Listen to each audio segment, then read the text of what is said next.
भाई राम मंदिर जाओगे नहीं जाओगे? पहली बात तो ये मुझे आप बताइए कि आप मुझे बताएंगे कि मैं राम मंदिर जाऊंगा या नहीं बताएंगे। हाँ। ये मुझे बताइए, आपने राम मंदिर का ठेका ले रखा है कि कौन राम मंदिर में जाएगा या नहीं जाएगा। और एक बात मुझे बताइए, जो लोग राम मंदिर के उद्घाटन में पहुंच रहे हैं, आप उनको दर्शन करवाएंगे राम मंदिर के? ये मुझे बताइए ना। दर्शन तो पहले से ही, आज की डेट में भगवान के दर्शन भी आप ये समझ लीजिए कैटेगरी वाइज हो गए हैं। वीआईपी अलग से, वीवीआईपी अलग से, आम पब्लिक के अलग से। आम पब्लिक तो भगवान श्री राम को एक नजर से देख भी नहीं पाएगी। और क्या अर्थ होता है राम राज्य का, आपको पता है? राम मंदिर तो बन गया, लेकिन देश में राम राज्य कब आएगा, जरा ये तो बताइए। राम राज्य चल रहा है देश में। अच्छा, हाँ। तो जरा मुझे ये बताइए, क्या नाम है आपका? अरे न, फिर अरे मेरी बात अभी आज तुम नाम पे आ जाते हो। आज इन पत्रकारों को मैं एक्सपोज करूंगा। मेरी बात सुनिए, क्या नाम है आपका? मेरा मोहम्मद साजिद नाम है। ठीक है, आप मुझे ये बताइए, आप मुझे कि राम राज्य कैसे आ गया? राम राज्य के अंदर किस बेटी के साथ बलात्कार हुआ, बताइए। अब फिर तुम नई बात करने लगे। नई बात क्या है? राम राज्य, अरे सुन लीजिए, सजा नहीं मिली उनको, सजा नहीं मिली। किनको सजा मिल गई? जो जिनको आप आरोप लगा रहे हैं उनको सजा मिली नहीं मिली। अरे मैं किसकी बात कर रहा हूँ, इनको पता है? मैं किसकी बात कर रहा हूँ, जरा मुझे बताओ। किसकी बात कर? मैं बता रहा हूँ, मैं मुझे बताओ ना किसकी बात कर रहा हूँ। राम राज्य का अर्थ, राम राज्य का अर्थ है जिस राज्य में हर माँ के बेटे को जो है खाने को रोटी मिले, हर माँ की बेटी सुरक्षित हो, हर बेटे के पास रोजगार हो, कोई किसी को मारे ना पीटे ना, कोई नफरत का प्रचार ना हो। ये राम राज्य है। आप राम जी के 1000 मंदिर बना लो, लेकिन राम के आदर्श को कब मानोगे? ये मुझे बताइए ना आप मुझे। वो राम है, मोदी जी 5 किलो राशन देते, तो 5 किलो राशन के में आप 5 किलो राशन देके कर तो रहे हो दलाली का काम। आप करते रहो, आपके काम को किसी ने मना करा हो तो मुझे बताओ। आप 5 किलो राशन सवाल कर लेते हैं तो तुम दलाली का तमगा। मैं आपसे ये कह रहा हूँ, ये जो राम मंदिर बन गया, इस राम मंदिर से महंगाई समाप्त हो जाएगी, बेरोजगारी दूर हो जाएगी। राम कोई नरेंद्र मोदी जी थोड़ी लेके आए हैं।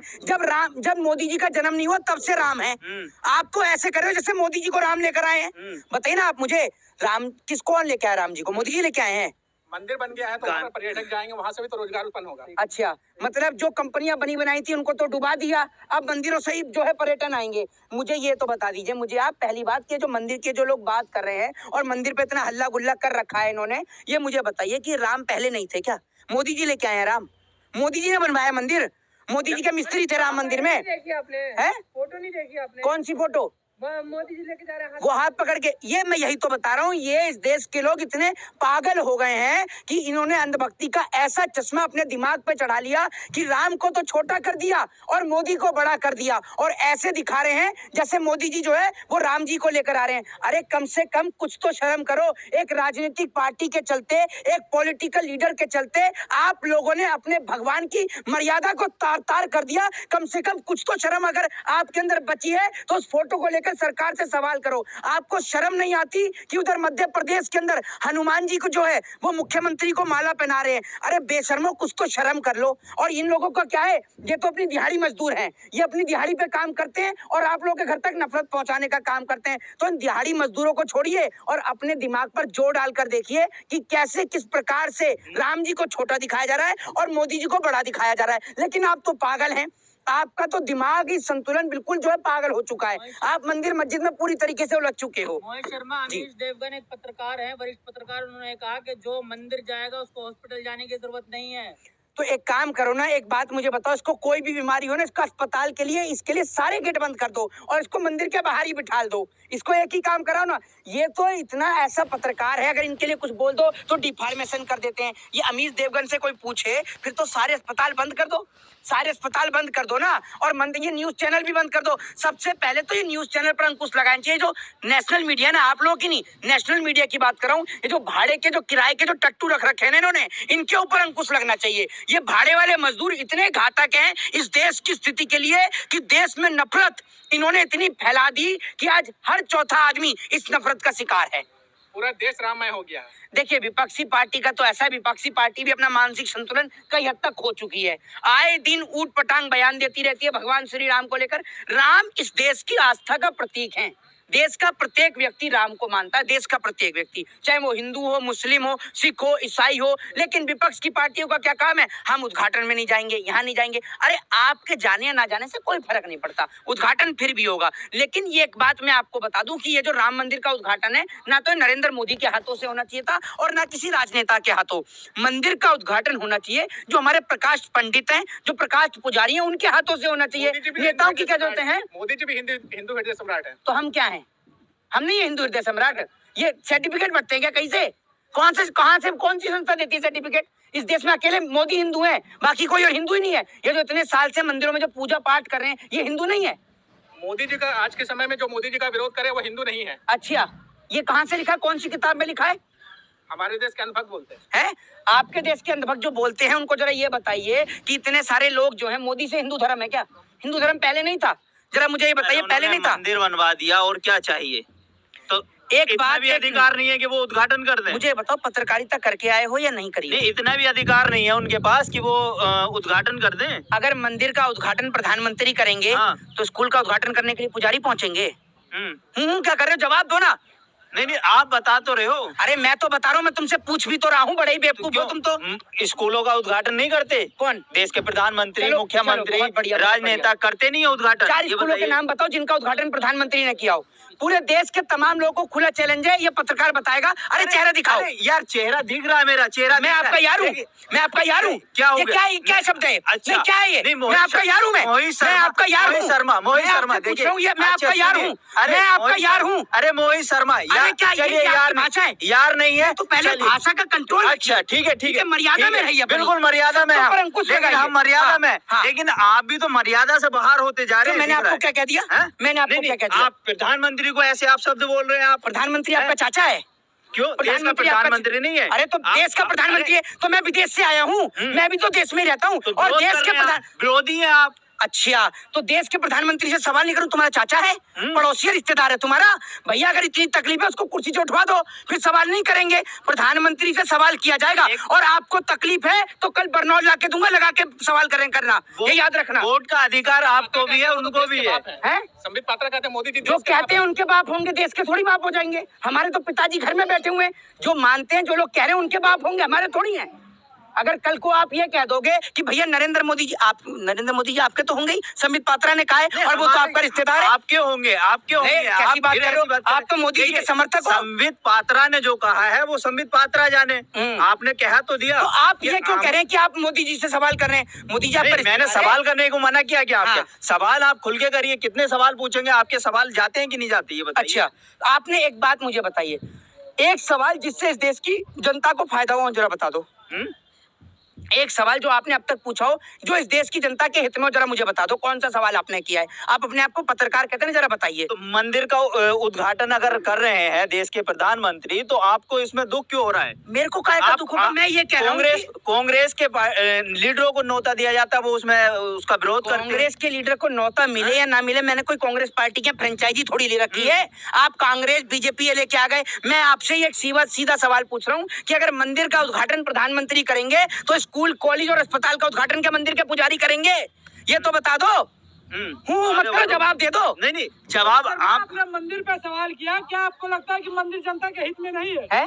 आपने बोला कि जनता के हित में अभी तक अपने सवाल। मंदिर धर्म के हित में है, ये याद रखिएगा। ना तो मंदिर से आपका पेट भर जाएगा, ना मंदिर से आपका घर चल जाएगा। मंदिर आस्था का प्रतीक है, मंदिर तो बनना चाहिए। बीजेपी के लोग बोलते हैं कि मंदिर के अगल बगल पूरी इकोनॉमी घूमती है। अच्छा, मंदिर के अगल बगल पूरी इकोनॉमी घूमती है। तो जरा उनसे ये तो बता दीजिए कि अब मंदिर बन गया, अब क्या ट्रिलियन की इकोनॉमी बन जाएगी? ये देश के ऊपर जो कर्जा बढ़ा दिया आपने, ये कर्जा समाप्त हो जाएगा?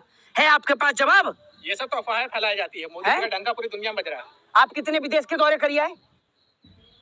बताओ ना आप मुझे, कितने दौरे करिए आए विदेश के? जो आप कह रहे हो कि डंका बज रहा है। आप देखते नहीं मोदी जी जाते किसी भी विदेशी दौरे पे जाते तो मैं नहीं देखता हूँ, आप देख के आए? कहाँ देखा आपने? नाम बताओ, कहाँ मोदी का डंका बज रहा है? कौन सी कंट्री होके आए हैं? जरा जवाब दे दीजिए। आपने सुना नहीं था अब की बार ट्रम्प सरकार, मोदी जी ने ही कहा था। आप तो वो कहाँ का लोग थे? अच्छा हाँ, तो ट्रम्प कहाँ है? ट्रम्प तो पोर्न स्टार के मामले में जेल में चला गया। ट्रम्प कहाँ है? आप तो कह रहे हो विश्व में मोदी जी का अगर डंका बज रहा है तो ट्रम्प चुनाव कैसे हार गया? ये तो बता दो मुझे। मोदी जी का अगर डंका बज रहा है तो ट्रम्प को जीतना चाहिए था। अरे एक मिनट रुक जाओ भाई, बता दो कहाँ डंका बज रहा है? बताइए, भारतीय जनता पार्टी लगातार जीत कैसे रही? वो तो ईवीएम से जीत रही है, उसको छोड़ दो। आप मुझे ईवीएम पे आ गए। क्यों नहीं आए ईवीएम पर? विपक्ष जीतता है तो ईवीएम से नहीं जीतता। अरे विपक्ष उठाए या ना उठाए, मैंने विपक्ष का ठेका थोड़ी ले लिया है। मैं भारत देश का नागरिक हूँ और मेरे को राइट टू स्पीच का अधिकार है, राइट टू फ्रीडम का अधिकार है। आप नहीं बताओगे मुझे कि मैं क्या बोलूंगा और क्या नहीं बोलूंगा। विपक्ष ईवीएम का मुद्दा उठाए या ना उठाए, हम तो उठाएंगे। जिस राजस्थान में 2 महीने पहले शपथ ग्रहण समारोह हुआ, उसी 2 महीने के बाद अब चुनाव होता है एक सीट के ऊपर और बीजेपी हार जाती है। क्या कारण है? अगर बीजेपी ईवीएम से नहीं जीत रही तो कैसे जीत रही है? ये भारतीय जनता पार्टी के नेता ईवीएम के बिना एक ग्राम पंचायत का चुनाव ना जीत पाए, और प्रधानमंत्री तो बहुत दूर की चीज है, ये याद रखिए। नोटिस भेजेगा इलेक्शन कमीशन, आपको नोटिस भेजेगा। आपको इलेक्शन हिमाचल प्रदेश में और तेलंगाना में किस चीज से जीते हैं आप लोग? क्या कांग्रेस किस? अरे मेरी बात सुनिए, जब हिमाचल ये जीते, जब ये तेलंगाना जीते, जब कर्नाटक जीते, तब भी हमने कहा कि आप 2-3 राज्य जीतकर ये मत समझिए कि ईवीएम आपके पक्ष में नहीं, आप बड़े बड़े सारे चुनाव हारेंगे। और मैं आपको दावे से कहता हूं कि अगर ईवीएम से चुनाव हुआ, आप जितनी मर्जी यात्रा निकालिए, कोई आपको सफलता प्राप्त नहीं होनी जब तक आप ईवीएम को लेकर एक कठोर फैसला नहीं लेंगे। आप पार्टी में इतना करोड़ों रुपया खर्च करते हैं, आपकी रैली में करोड़ों रुपया खर्च होता है, आप इलेक्शन कमीशन को कहिए कि एक जगह वो हमारे कहने से जो है बैलेट पेपर से चुनाव कराए, उसका जो भी खर्चा होगा वो हम देंगे, आप करिए ना। लेकिन सवाल तो एक और बन रहा है ना कि ईवीएम में अब वीवीपैट भी लगवा दिया गया है, अब तो क्या उसमें गड़बड़ी हो सकता है? एक बात मुझे बताइए, आपको पता है कि इंक भी आती है चेंज होने वाली, जो इंक 2-3 घंटे में चेंज हो जाती है, आपको पता है या नहीं पता? आपने देखा होगा बचपन में, आपने पेन भी यूज किए होंगे जिनकी स्याही भी उड़ जाती है। तो बहुत सारी चीजें आप टेक्नोलॉजी में जी रहे हैं, बाबा आदम के जमाने में नहीं जी रहे हैं आप कि अब नहीं है। आज एक मिनट सुनिए, आज से पहले किसी ने सोचा था कि कोई एक ऐसा यंत्र भी आएगा जिससे बैठे बैठे आप एक देश से दूसरे देश में बात कर पाएंगे? लेकिन टेलीफोन का आविष्कार हुआ ना, बताइए ना आप मुझे, आप आज यहाँ से बैठकर चंद्रमा तक बात कर लेते हैं, तो हुआ ना आविष्कार इस देश में, डेवलप हुआ ना। यहाँ से बैठे बैठे एक आदमी का अकाउंट हैक कर लेता है अमेरिका में बैठा व्यक्ति, तो आप मुझे बताइए ना, ये डेवलपमेंट ही तो है, टेक्नोलॉजी तो है। जब एक टेक्नोलॉजी के जरिए हिंदुस्तान के आदमी का अकाउंट अमेरिका का आदमी हैक कर सकता है, तो क्या एक मशीन को हैक नहीं किया जा सकता?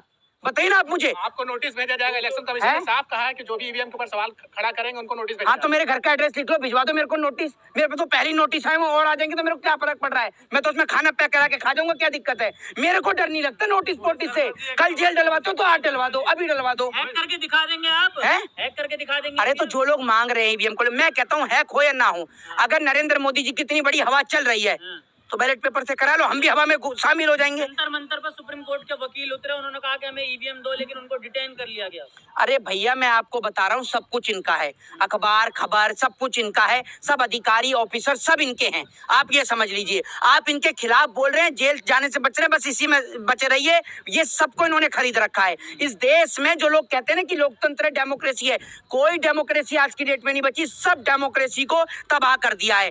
देश में नफरत इतनी पैदा कर दी है कि हिंदू मुसलमान के सिवा टीवी पर कोई और टॉपिक ही नहीं है। अब राम मंदिर का ऐसा मुद्दा चला दिया कि देश से सारी मुसीबत समाप्त हो गई, ना देश में महंगाई बची, ना बेरोजगारी बची। एक सोशल मीडिया पे वीडियो देख रहा था, एक बेचारा ठेली वाला राम मंदिर के बाहर ठेली ला के खड़ा हुआ था, राम मंदिर के आसपास के इलाके में, राम मंदिर के बाहर नहीं, उसके आसपास के एरिया में, तो उसको पुलिस वाले डंडे से मार के भगा रहे थे। आप मुझे एक बात बताइए कि राम मंदिर तो बन गया, जो देश के लोग बेरोजगारी का सामना कर रहे हैं, वो बेरोजगारी कैसे दूर होगी, महंगाई कैसे दूर होगी?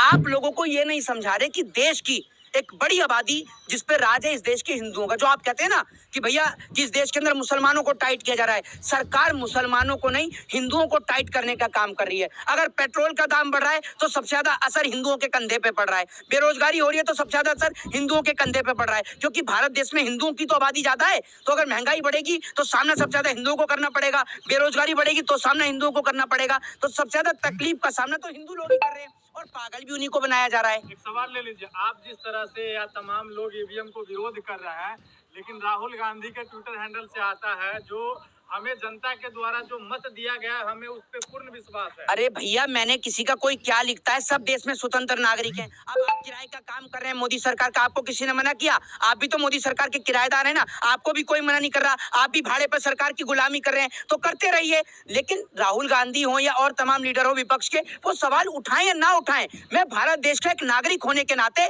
मैं ईवीएम को लेकर सवाल उठाऊंगा, क्योंकि वोट डालना मेरा फंडामेंटल राइट है, मेरा अधिकार है, लोकतंत्र में सबसे बड़ा अधिकार है। कोई पार्टी के लोग तो नहीं उठा रहे हैं ना? अरे भैया, पार्टी उठाए या ना उठाए, देश के लोग उठाने चाहिए।